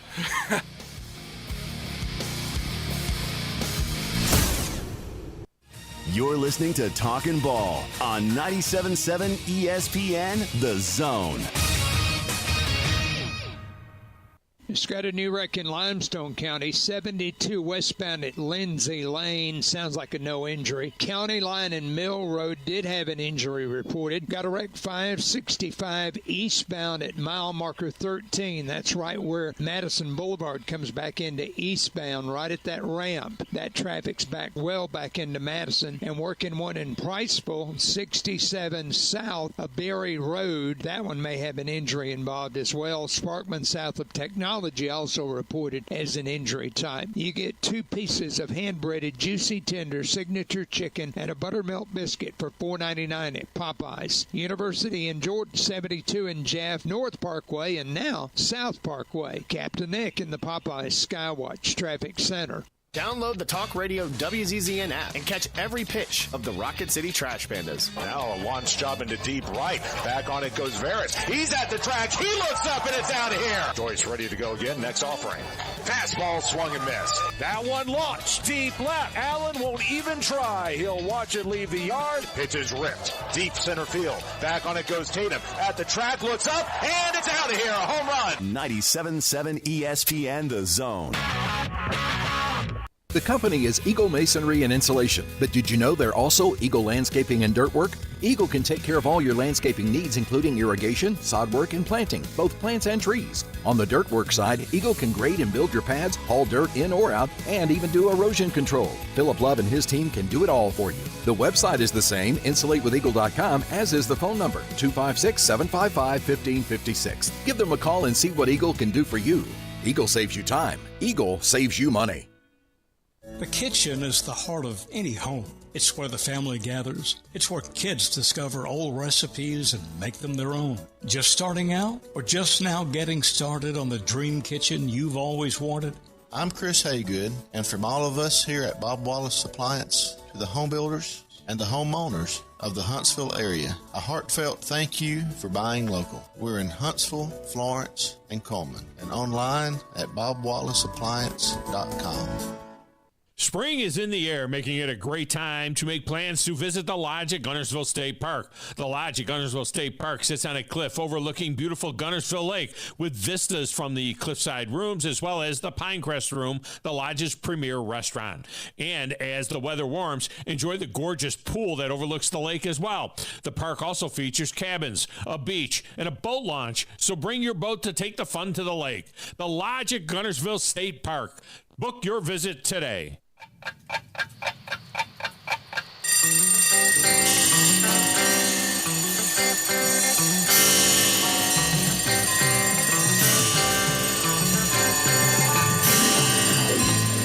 It's time for tomorrow's headlines today with Scott Theisen and Drew DeArmond on 97.7 ESPN The Zone. All right, welcome back. Talking Ball 97.7 ESPN The Zone. Uncle Keith. Uncle Keith. Yep. It's the best salsa, hands down, apparently. Well, we may have to try it. You know, who knows? Brandon may send us some. You can get a 6-pack hot for $39. A 6-pack? Good Lord, like beer? Yeah, like beer. I don't know like why. Beer. I don't really ever. Usually, hot sauce is sold by the bottle, not 6 at a time. 3-pack for $21. Wow. 16 Maybe it is jars. pretty good if you 16 ounces. 16-ounce jars. Oh, okay. Gotcha. The original 6-pack is $39. Yeah. Wow, Uncle Okay. Keith. Nice. Raking it in. I just figured it would be sold by the bottle, but it's 3 and 6 packs here. All right. There we go. Okay, we love to entertain. We do, our friends. All right. There we go. Must Uncle be pretty Keith's good stuff. red sauce. Be pretty good with Spam, probably. Yeah, it's up there on the come from? That's on the TV. That's what see. Spam's underrated. Was going to talk about the Braves. They had their win streak snapped last night by that the was Rangers, 6-4. Yeah. They still have the best record in the majors right now, They the do. Atlanta Braves. So They do. They're 14-6, I think. Yeah. So they took 2 out of 3. As Brandon told us, hell, he couldn't get standing room only tickets. They were $50. Better than the Dodgers. Dodgers suck right now. It's awesome. All right, we're done. Lakers suck. Dodgers suck. They all suck. Whole state sucks. Except for Uncle Keith's red sauce. Yeah, but that's from That's Alabama, though, in-state, man. baby. That's in state. That's in state. Roll Tide Willie will be trying some of that. We'll have to review it. When I chose a garage door company, I did my homework. I needed Precision Overhead Garage Door Service. They have a 5-star Google